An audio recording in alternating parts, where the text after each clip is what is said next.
I want to talk about a few different sources in Tanakh that relate to hostage taking in war. But before doing that, I'll just mention briefly as a preliminary that we hear discussion in the present day because of the war, because of the hostages that were taken to Gaza, two kinds of arguments around the axis of the supposed topic of pidyon shvuim, or the redemption of captives. On the one hand, there's sort of the bumper sticker motto that is in favor of, one may surmise, virtually any price being paid in order to save hostages, where you see, billboards or whatever saying that it's a great mitzvah, pidyon shvuim. And then people who want to be judicious from the standpoint of halacha will point out that when you go into the sources, it's actually mandated by the sages that you not overpay for the redemption of a hostage, because that will drive up the price of rescuing hostages. And there's a sort of argument that maybe goes back and forth along that axis of what are the proper boundaries set in halakha for how one should relate to perhaps paying in some form for the release of members of Am Yisrael who've been captured.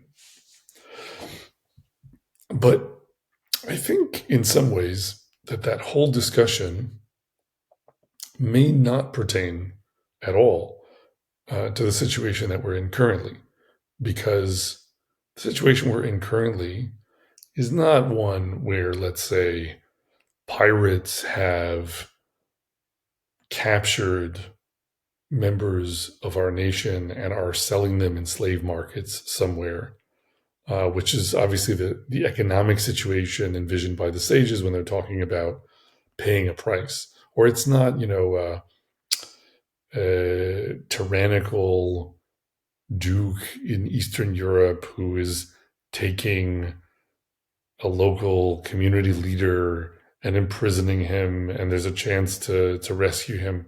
These instances where it's about the authority of the goyim in diaspora, or it's about perhaps just the vulnerability to the depredations of slave-taking raiders. These are the situations where it's most clear that there's some kind of procedure you want to have for how you approach rescuing a Jew who's being held against his will by some enemy group. But the premise there is that this is kind of an economic transaction of sorts. And what's different here in what we have in Gaza is that this is a situation of war. Not only that, so that we're talking about people who are being taken captive in war. We're talking about people who are being taken captive as a weapon of war, right? So it's not just that they've been taken as booty in some kind of military raid, and then now they're, again, going to be made slaves by the enemy or sold in some markets, but that it's sort of business as usual of the ancient world as it used to be, where people, without thinking about it, would raid and capture people and try to sell them, and it was all just part of like the spoils of war. But rather that there's an understanding that it is possible to do damage to the nation by taking captives and by using the threat of harm to the captives as a weapon against the nation of Israel, right? That scenario is not necessarily one that is envisioned by seemingly much of the discussion of halacha that you hear kind of going back and forth in public discourse around this issue. And it raises the question, are there sources in Tanakh, for example, where we maybe start to get a bit of a sense of how the traditions and our most authoritative sources really view this kind of an issue. And I do think that there are some relevant sources, but what's interesting is that they seem to conflict, or at least they present a contradiction that requires resolution. You have to really understand the difference. And we'll ultimately talk about three different cases, but before talking about the one that I think kind of completes the picture and is in the Chumash itself, there are two in Nach, in Sefer Shmuel, and both in the life of King Shaul, and one before the rise of David and one after. So first, let's look at Shaul. Shaul fighting Amalek. Okay, so there's this moment where King Shaul is tasked with destroying Amalek by Shmuel Hanavi, the prophet. So it begins in Shmuel Aleph, Perek Tedvav. ויאמר שמואל אל שאול אותי שלח אדוני למשחך למלך על עמו על ישראל ועתה שמעה לכל דברי אדוני. Samuel also said to Shaul, the Lord sent me to anoint you to be king over his people. Now therefore listen to the voice of the words of the Lord. כה אמר אדוני צבאות, פקדתי את אשר עשה עמלק לישראל, אשר שם לו בדרך בעלותו ממצרים. Thus said the Lord of hosts, I remember that which Amalek did to Israel, and how he laid wait for them in the way when he came up from Egypt. עתה לך והכית את עמלק, והחרמתם את כל אשר לו, ולא תחמול עליו, והמתה מאיש עד אישה, מעורן ועד יונק, מישור ועד שא, מגמל ועד חמור. And go and strike Amalek and completely destroy all they have. We'll return to that. And spare them not, but slay both man and woman and infant and suckling ox and sheep and camel and ass. So this thing of completely destroy, hachramtem, or this hachrama that's being commanded. It's important to note here that it's not simply the word destruction. Hachrama refers to something that is more like dedicating something for destruction as a kind of a sanctification for Hashem. And you see that in other passages in the Torah where it talks about putting something in cherem in this way, and it's like you have dedicated it, and now that you have taken some kind of oath that it's dedicated to Hashem, that you're constrained in certain ways that you can deal with it. And if you've said that you were going to destroy it, you have to destroy it. And so it's not just about destruction. It also, can be thought of as more like you give up your right to having it belong to you, and your entitlement to it. And it so happens that in that case, then that in war may entail destroying it. So the normal situation that's envisioned, let's say, is you're at war, you're going to attack the enemy, and when you defeat the enemy, they're the spoils of war. You can take a gold chalice that you found in the house of the enemy, and now it's yours because you defeated the enemy and conquered, right? That's the spoils of war. But if there's a hachrama that's happened beforehand, where you say, no, we refuse to take spoils from this. We in a sense are dedicating it all to Hashem. That in that context, it also amounts to saying this all is going to be destroyed, so that we cannot take it, we cannot benefit from it. So property and livestock and etc. And this is also what happens in Yericho. There's this famous story where Achan ben Carmi is this Israelite who takes spoils from the destruction of Yericho, and then the people start losing battles afterwards because Hashem is angry at them that someone among them took spoils when there was hachrama, there was a setting aside of a refusal to take spoils, a commitment to total destruction for Yericho.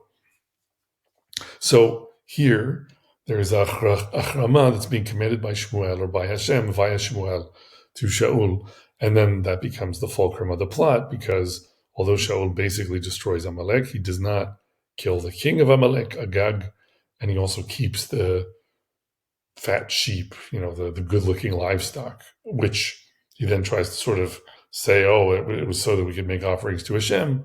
And then ultimately, Shmuel says, okay, because of this, the kingship is being taken away from you because you didn't heed Hashem's command. You didn't really properly fulfill the command of Hachrama. And this is all tangled up together in maybe what might be two different issues, because sparing the king of Amalek, you might also say, well, the mitzvah from the Torah is timche, right? Erase the seed of Amalek. So if you're going to really erase something, then you can't say, oh, but I'm going to leave the king alive because, maybe I can deal with him or whatever else. And so that may already be a problem from the standpoint of fulfilling the mitzvah to wipe out Amalek. But it's not clear at all from the Torah that if you're dealing with Amalekim, that you also have to destroy their sheep and that you can't take spoils from wiping out Amalek. And as we'll see, in fact, that's not what it means, because someone else behaves differently. In particular, David HaMelech, later on, but in the same generation, right? Once David comes onto the scene, he's in this vulnerable situation, already kind of running from Shaul with his merry band of men, so to speak.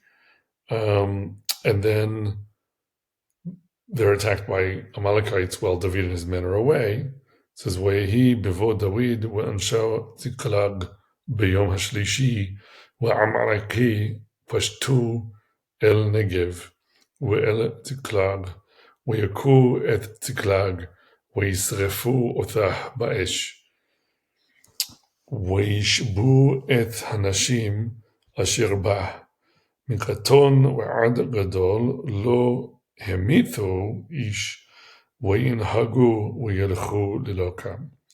So, and it came to pass when David and his men came to Ziklag on the third day that the Amalekites had invaded the south and Ziklag and struck Ziklag and burned it with fire and had taken women captives who were there. They did not kill any, either great or small, but carried them away and went on their way. All right. So this is now another situation where Amalekim are the enemy, and David is going to decide to chase after them and attack them, and he's successful and he routs them.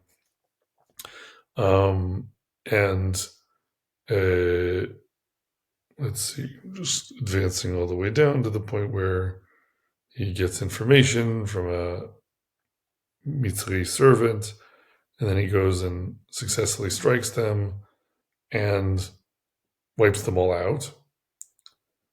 And he recovers the women, including his two wives, who had been kidnapped. And then it says, "V'lo ne'edar lahem min hakaton va'ad gadol va'ad banim uvanot u'mishalal va'ad kol asher lakachu lahem hakol heshiv David." And there was nothing lacking to them, neither small nor great, neither sons nor daughters, neither booty nor anything that they had taken. David recovered it all. Right, so he got shalal, he got spoils. ויקח דוד את כל הצאן והבקר נהגו לפני המקנה ההוא ויאמרו זה שלל דוד. And David took all the flocks and the herds which they drove before those other cattle and said, this is David's booty. And there's even a whole discussion of the shalal, the spoils or the booty and what's to be done with it. But the point is that there is a gain of spoils going on here, and it's from Amalekites. And you might be able to play some game where you say, oh, well, maybe there's a halachic solution to this where it's like the Amalekim took what was already their booty and then they mixed it with their other belongings And so because some of it belonged to David, then all of it belonged to David, so there you could you could try to make up a version of events like that. But I think that the more straightforward thing is just to say there isn't a problem in general with taking spoils from Amalek when you wipe out Amalek. But in that case, what's the difference with Shaul? Why was the kingship taken away from Shaul? Because he failed in this test, to properly listen to Hashem, and he took spoils from Amalek. And then when David is about to become king, he has an almost identical situation, or I don't know, insofar as at least he's getting to wipe out Amalek, and he gets spoils and he takes it, and there's no problem. It's not a big deal. It seems to be the normal thing. If it's the normal thing, then where does this hachrama come from in the case of Shaul? Why would Shmuel command that? And now you could come up with different reasons. It is, we're talking about, on the one hand, in the case of Shaul, a war of aggression against Amalek because of the mitzvah of the Torah. So it's like you're serving Hashem to do this thing. Whereas in the case of David, he's not planning to have an encounter with Amalek, but Amalek attacks him. And so you could maybe try to make a difference out of that. But that just kind of begs the question, because it's understandable that maybe the situation is different because David was attacked, but why in the first place is there a achrama? Like, if you try to make a common sense argument for it and you say, oh, well, Amalek is this, enemy, midor, from generation to generation. It's the great evil, our nemesis or whatever. And we just have to erase them. And we don't want to benefit from, having to erase them because it's such a mitzvah and everything. You can make all those arguments, but they might make you find it easy to believe that, yeah, of course you shouldn't take spoils from Amalek. But then why is David able to do it? So I think there is an interesting theory to put forward here about what the difference is. And I think that that's eventually going to be easiest to understand when we look in the Torah for a proof text that kind of helps us to make sense of these two situations. But I think that the basic thing to consider is this. Why would you have a hachrama? What's the point of that? What is that going to help you avoid? And I think that one of the things it helps you avoid is very clear in the text of the story with Shaul, which is it helps you avoid some kind of risk of the temptation of accommodation, right? Because the moment that the war that you're fighting is possibly of economic benefit to you, or some kind of broader set of benefits could come to you by the way you conduct the war, then you're going to have decisions to make about how you handle things. And you may end up making the wrong decision because of the temptation to optimize other aspects of what you're getting out of it, right? If you just say, look, I'm not coming to benefit here in any way, I just want to do the will of Hashem, and then you go in and you say, okay, so in order to make that very clear, I'm not going to take any spoils. I'm not doing this to get paid. Then it's all simple. If you win, you're going to destroy everyone and everything. Shaul does not do that, even though he was commanded to.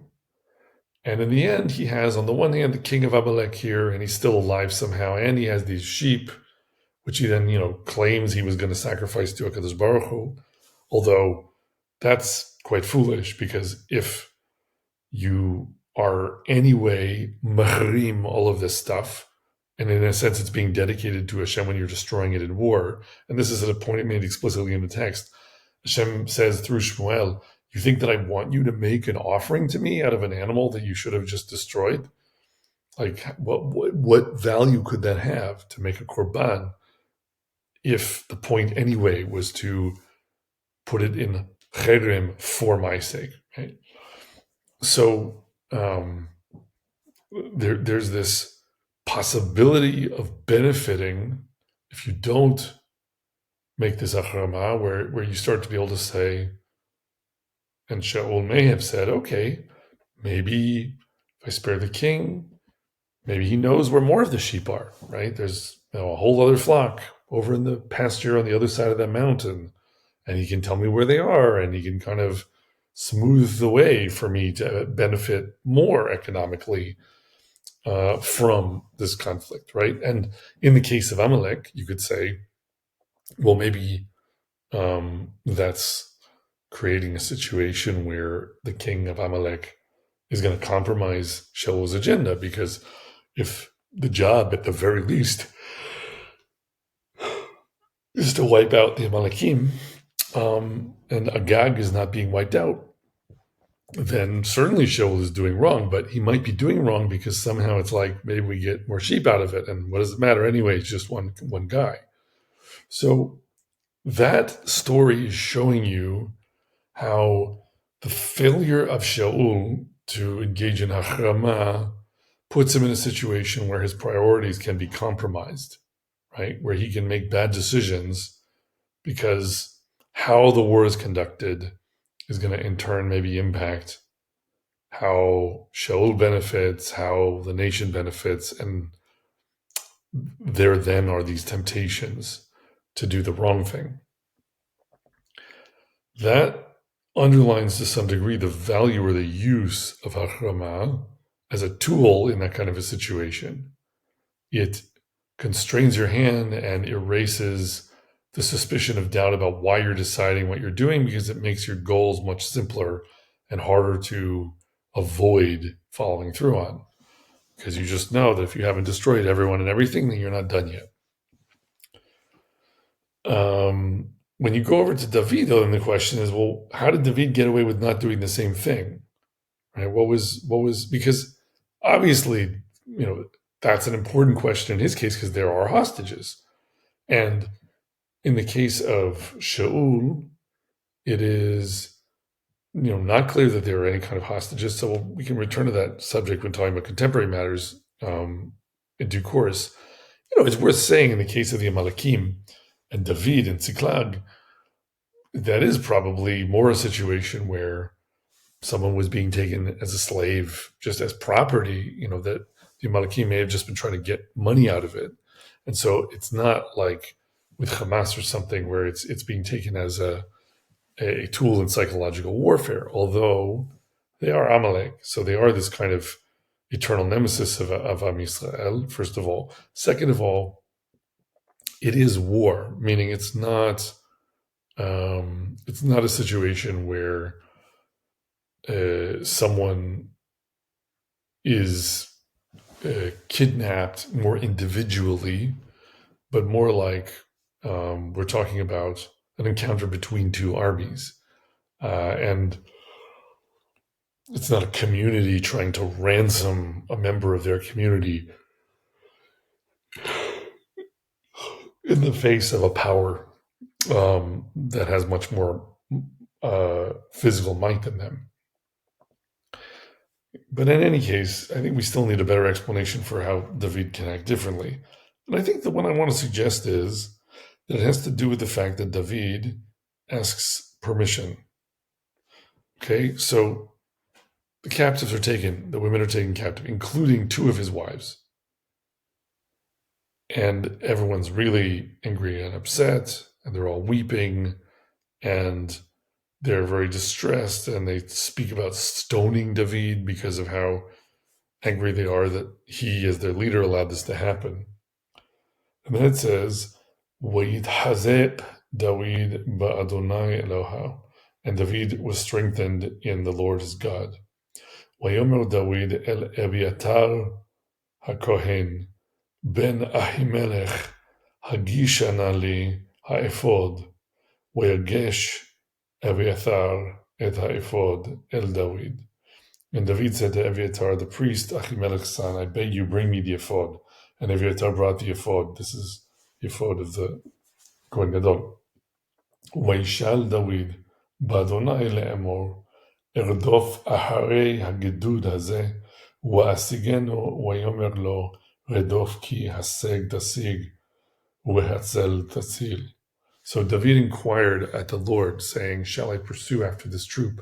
Shall I overtake them? And he answered him, pursue, for you shall surely overtake them, and without fail recover all.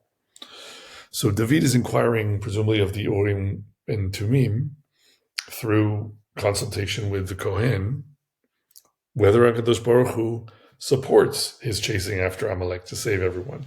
The thing you have to realize is that it sounds like a no-brainer, but David could have gotten everyone killed, given the small size and weakness of his force. And as a leader, it wasn't necessarily responsible to say, okay, well, we have to go rescue all the captives or die trying, when someone might have said, no, what you should do is marshal your resources and be careful, right? The same way that Yaakov Avinu, when Shechem took Dinah captive, his first attitude was not, okay, immediately we ride to war. Shimon and Levi went to war, and Yaakov was unhappy with them because of the brashness of that. So it's not totally clear. We think David is the hero of the story. He can do no wrong, so of course he has to go chase them and save them, and he does. But he asks HaKadosh Baruch Hu first what he should do. And interestingly, he even uses very specific language where it's Irdof Ahari Agdud Hazeh Ha'asigenu. Shall I pursue this troop and overtake them? Interestingly, that's language that you see both in Tehillim and in Shirat Hayam. In Shirat Hayam, Moshe is singing, right? And it's saying, Amar ha'oyev irdof asig. The enemy says, I will pursue and I will overtake them. So it's like the Lashon of Paro, the Egyptian speaking about chasing the Israelite. It's about using your might to get what you want. But then David turns that around in a parak in Tehillim where he says, Irdof oivai wa asigim. You may even be referring to this event. But the point is he's saying, I will pursue my enemy and I will overtake them. He's saying, well, look, if I'm an Oved Hashem, then Hashem will be with me, but I had better take responsibility and try to do things myself and fix problems myself. And so I'll pursue my enemy and I will overtake him.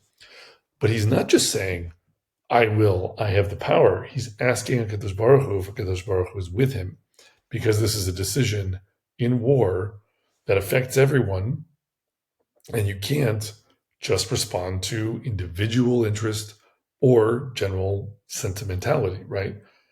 Obviously, you hear this happens and you say, of course they have to go save all the women who've been kidnapped by these murderous monsters.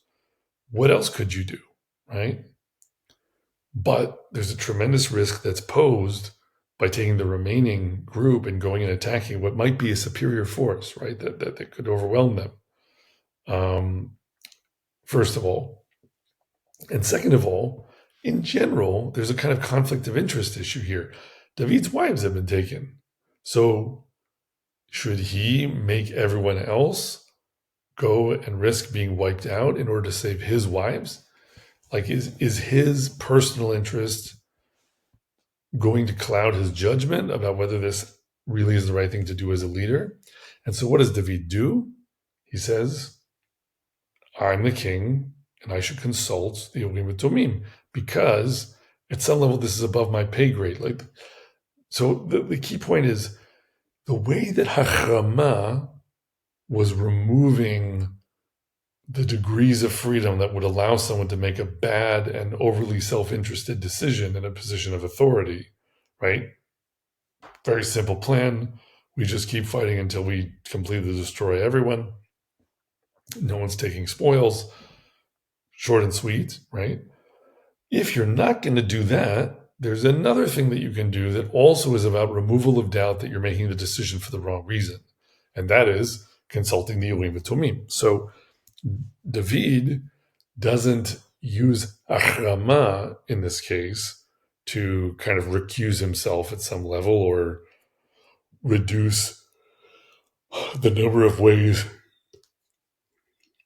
that he could make a bad decision for the wrong reasons.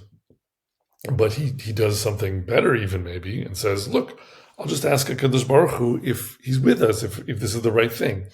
And when you think about that, that's crazy at some level emotionally, that what it shows about David is the kind of leader he was, that with all the emotional draw of just chasing and trying to rescue everyone, his reaction is not, I am sentimental and romantic and, I'll bring, I'll go down with the ship rather than allow these captives to be taken.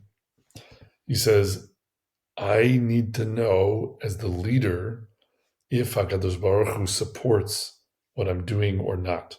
And I only want to do it if HaKadosh Baruch Hu supports it. That's tremendous emunah.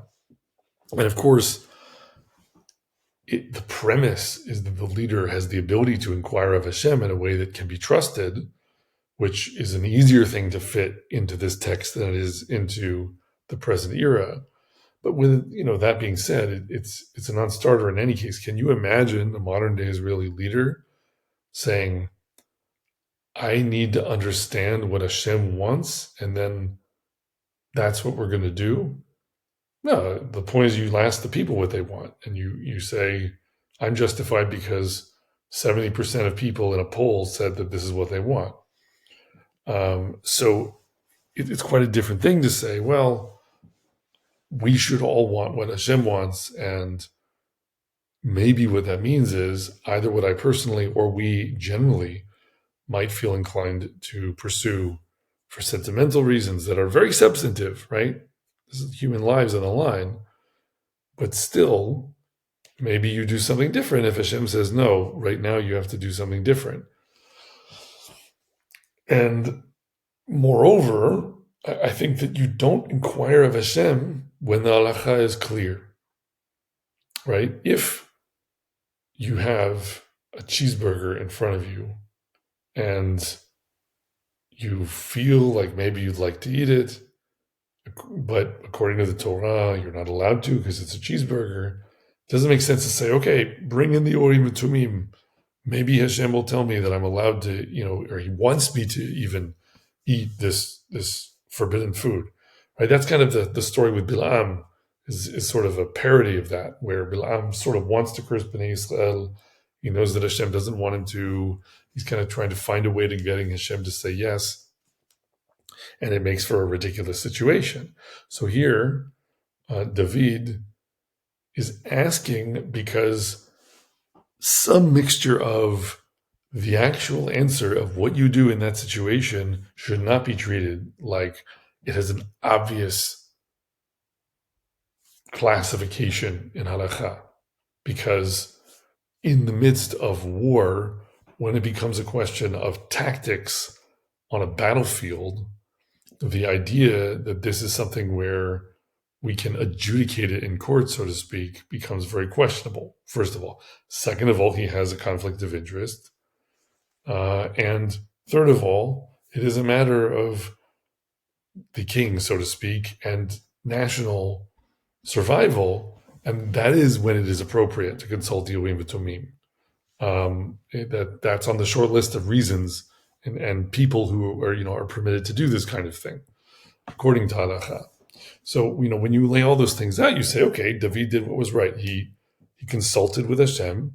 Hashem said, yes, you'll be successful, so go ahead and do it. He went ahead and did it, and he was successful.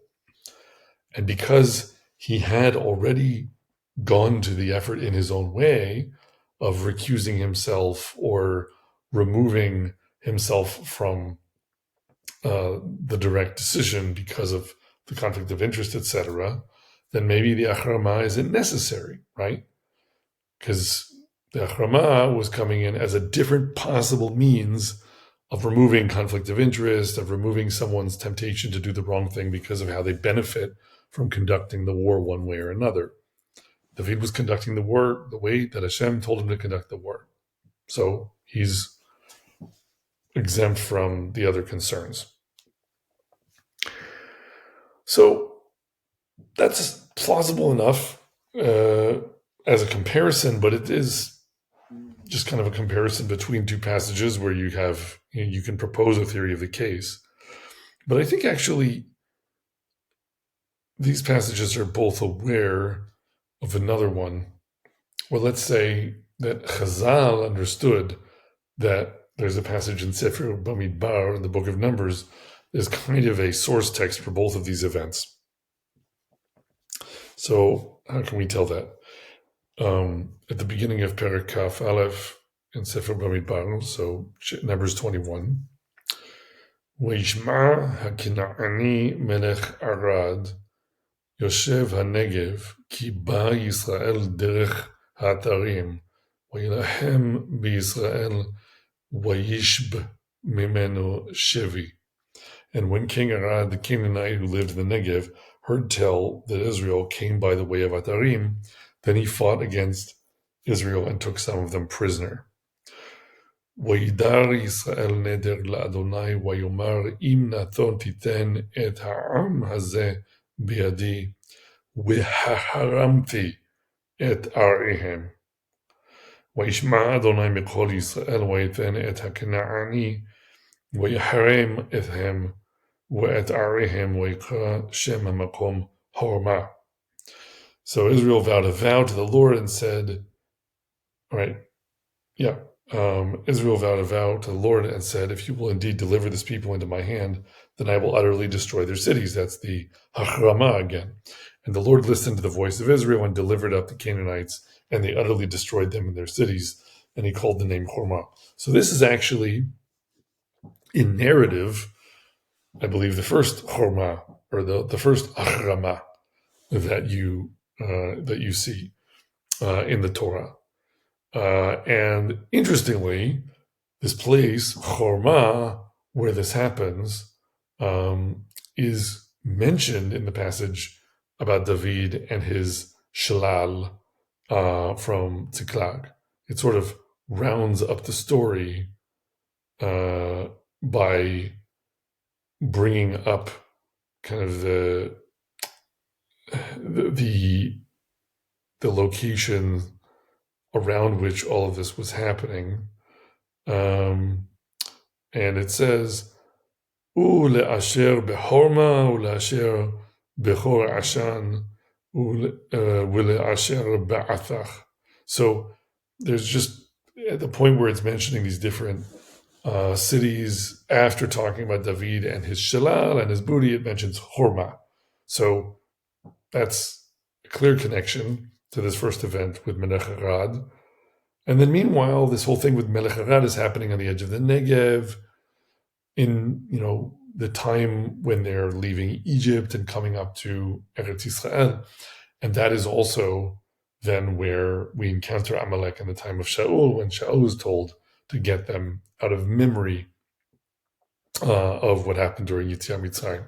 So the last thing you might say is, well, but we're not talking about Amalekis here. We're talking about the Canaanite people of Melech Arad, but that's why Chazal come in, and they say, well, no, the connections are strong enough, so we're going to fill in the rest of the blanks, and we're going to explain that when it says that Melech Arad is sitting in the Negev, that means that this is Amalek, according to Rashi and really according to Chazal, right? Yoshev HaNegev Ze Amalek. So we're talking about Amalekim with Melech Arad, and just sort of in disguise, so to speak. There's a whole other midrash about their changing their language. But Chazal are saying, no, this is convincing enough. This is about Hachrama, and this is about hostage takers. This is about Chorma. This is about spoils, and whether you take spoils or not. This is about being next to the Negev. So when you tie it all together, it's like you fill in the rest of the blanks. This is Amalek. This has to do with Shaul and Amalek. This has to do with David and Amalek. And what's it showing you? It's showing you both things, actually. And this is something that's a little hard to see, but the Hachrama thing, that's obvious. The same way that Shaul did this Hachrama, That's also what Bnei Israel do here. And it makes it clearer when they're doing it what the function of the achrama is, in the way that we already discussed. That they say, they're swearing an oath to Hashem, give me victory and I will destroy all of this, right? So they have decided that this is about their relationship with Hashem, that they want to have the proper attitude and approach in fighting this war. Captives have been taken, and their answer is, all of this, HaKadosh Baruch Hu, is for you and up to you. Don't put us in a compromised situation in terms of our decision making with the conduct of this war. Let's keep this simple. So by having to do with Hachrama and the Negev, and therefore Amalek, it has to do with Shaul, clearly, right? But it also has to do with David's solution. Now, why does it have to do with David's solution? Well, look at this Rashi. What does it refer to? And this is really just right beforehand in the text. When you look at the Rashi, it says, Oishma HaKena'ani, Shama Shemet Aharon, V'nistalku Anane Kavod. Okay, so right before this pasuk, we hear about actually the death of Aaron Kohen. That's the last thing that happened beforehand. The pasuk immediately preceding is Vayero kol ha'eda ki gawa Aharon vayivku et Aharon shaloshim yom kol beit Yisrael. And when all the congregation saw that Aaron was dead, they mourned for Aaron 30 days, all the house of Israel. Okay, so Aaron died. But it doesn't just say Aaron died. In the Midrash or in Rashi, it also refers to the idea of Ananei Kavod, the clouds of glory. So because Aaron died, there are these clouds, these protective clouds of Hashem's presence that had been concealing them from danger and hiding them in the desert and maybe guiding them also, because Amud Ha'anan, the pillar of cloud, is part of how they know where to go when they're traveling the desert. So, and for that matter, Anane Kavod, clouds of glory, Anane is like Aneni, it's, answer me. I want Hashem to tell me what to do.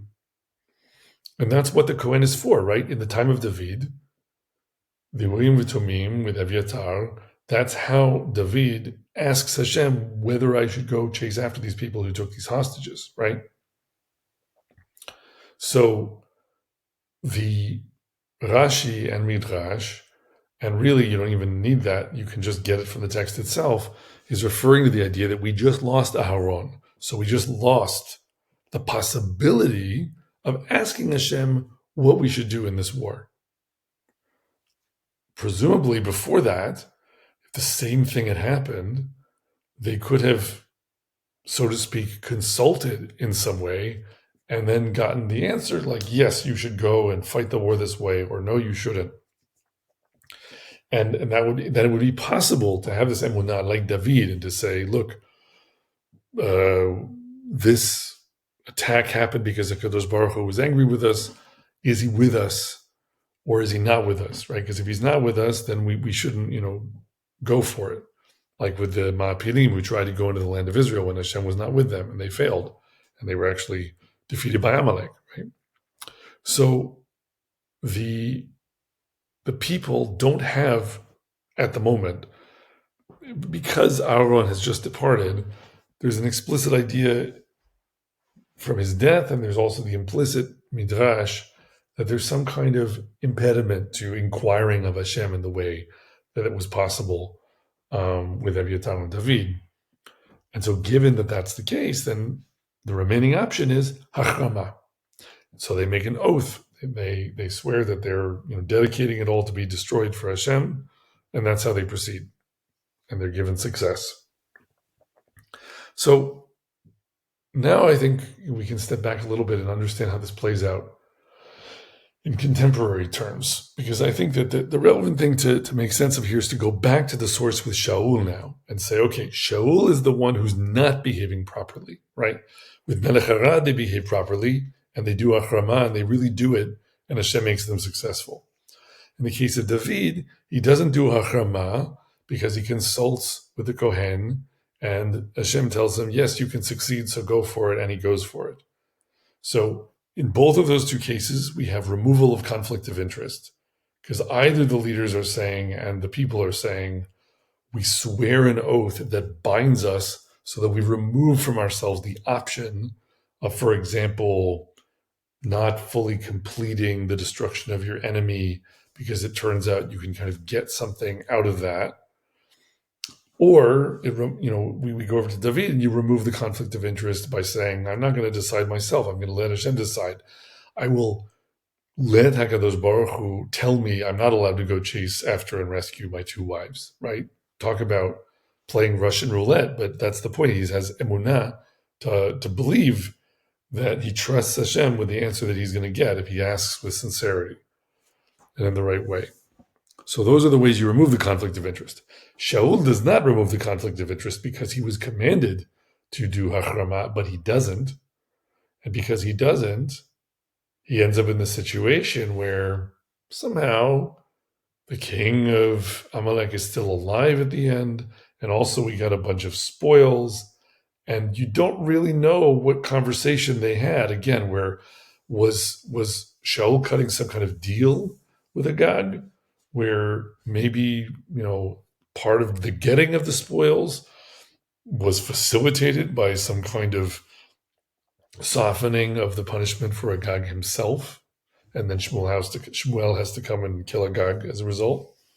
We don't know because that part happened off camera, but it's suspicious, right? It raises the question, and I think that's really what we have to ask about the present day, a millionfold, because this war has been conducted since the outset with a kind of incomplete oath that, so to speak, that doesn't really carry the force of an oath and whose meaning is not totally clear.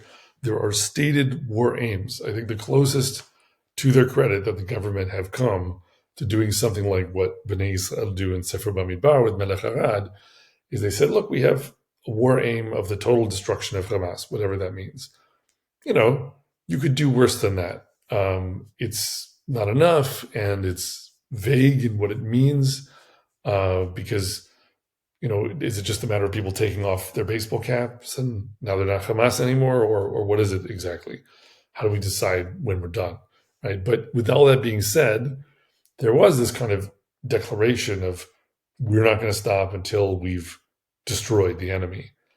But there's also another war aim of returning all the hostages, which interestingly is not mentioned in Sefer Bamidbar, right? It doesn't say, okay, Pidyon Shvuim was so important that they immediately started negotiating with Melech Arad about how much to pay to release the hostages, or that they never destroyed the cities of Melech Arad because they got the hostages back and that was true victory, things like that. That's not what we see. What we see is the thing that they're able to do in that situation. They don't have Aaron and the Urim and Tumim, so to speak, to guide them at that exact moment. You could say, well, what about Aaron's sons? But the point is there's some kind of loss of that guidance at that moment. And at that moment, they're vulnerable, and this happens. And their only option is to remove the conflict of interest through achrama and just say, look, we're not going to negotiate. We're not going to explicitly demand that our policy and our war aim is the rescuing of those taken captive. And you don't actually, interestingly, find out as a result from the text what happens to the captives. It doesn't say, and Hashem delivered them into their hands and all the captives were fine. It just says they destroyed Melech Arad and his cities. And so maybe miraculously you get the captives back that way. Maybe you don't, but you have to kind of be in a decision-making framework where that can't be a factor in that situation. And the reason it can't be a factor is because if you make it a factor, then you get into this horrifically murky and very suspect situation that the country's now been in for a year and a half, where you don't know who's making what decision strategically and tactically and in negotiation for what reason, right? There are people who say that Bibi has been not bringing home the hostages so that he could extend the war, so that he could stay in power. So it's about his political self-interest. There are also people who I think just as persuasively say that Bibi isn't going to win the war because the political cost of not bringing home the hostages is too high. And he just cares about his own skin politically. And so he's going to cave to the sort of the Kaplanist Achim Leneshek anti-judiciary reform campaign that morphed into the Bring Down Bibi with the Hostage issue campaign since the start of the war, that he's going to cave to them, and that way he'll earn some greater forgiveness from a larger part of the electorate, that he always feels kind of bad that they don't like him, et cetera, et cetera. So you can tell two completely opposite stories of what his motivations are, but the point is, in either case, there's self-interest that might pull him in a compromising direction, one way or another, even before we say what it all should be. And then there's economic considerations, which are the things that are more explicit in the example of Shaul, right?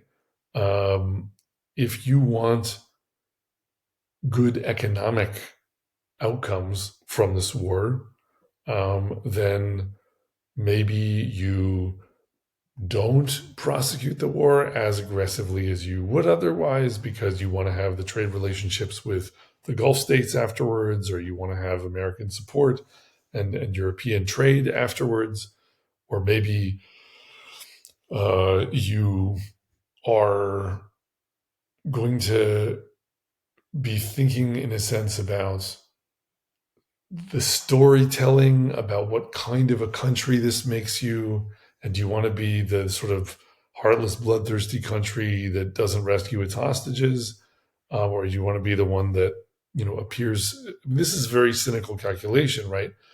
Of course, any sane Jew wants all the hostages to be rescued if they could snap their fingers, and B'ezrat Hashem, more of them will somehow come home.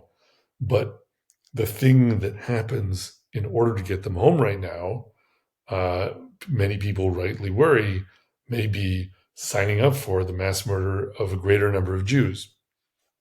And so when you look at someone like Netanyahu, the calculation that he's making, we have to assume, is some version of that cynical calculation. He's the leader of a country who has had to send hundreds of people or more to their deaths already.